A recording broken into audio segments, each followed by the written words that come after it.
मूर्ख गधा। एक समय की बात है, किसी कस्बे में एक धोबी रहता था। एक रात जब वह सो रहा था, एक चोर उसके घर के पिछवाड़े में आ घुसा।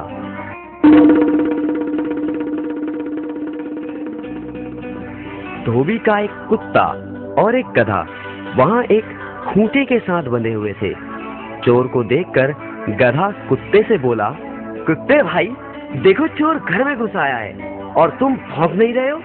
क्या ये तुम्हारा फर्ज नहीं कि तुम भौंक कर मालिक को जगाओ?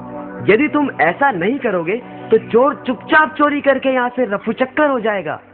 बात तो तुम्हारी ठीक है, परंतु तुम तो जानते ही हो मैं दिन रात मालिक के घर की चौकीदारी करता हूँ और तुम भी कोई कम काम नहीं करते, परंतु हमें मिलता ही क्या है? हमें ढंग से पूरा भोजन तक नहीं दिया जाता। ये बात तो तुम ठीक कह रहे हो, परंतु परंतु कुछ नहीं। मैंने तो सोच लिया है, मैं आज नहीं भौंकूंगा। मालिक को जब तक हानि नहीं होगी तब तक वो मेरी कदर नहीं करेगा। देखो, ऐसे आड़े वक्त में ऐसी बात सोचना गलत है। मुसीबत के समय अपनी मांग रखना उचित नहीं। मैं उचित अनुचित कुछ नहीं जानता। मैंने तो जो कह दिया सो कह दिया। ऐसे मालिक का भी क्या करना जो अपने काम से ही काम रखे, लेकिन हमारा ध्यान बिल्कुल ना करे। गधे को गुस्सा आ गया।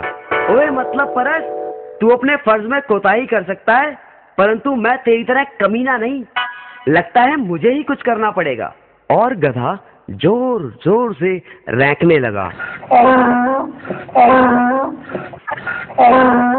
गहरी नींद में सोए हुए धोबी की नींद गधे के रैंकने की आवाज से खुल गई। वो गुस्से से बिस्तर से उठा और जाकर लाठी से गधे को जोर जोर से पीटने लगा। पिटाई इतनी बुरी तरह से हुई कि कमजोर गधे ने वहीं अपने प्राण त्याग दिए। तो बच्चों, समझे कुछ?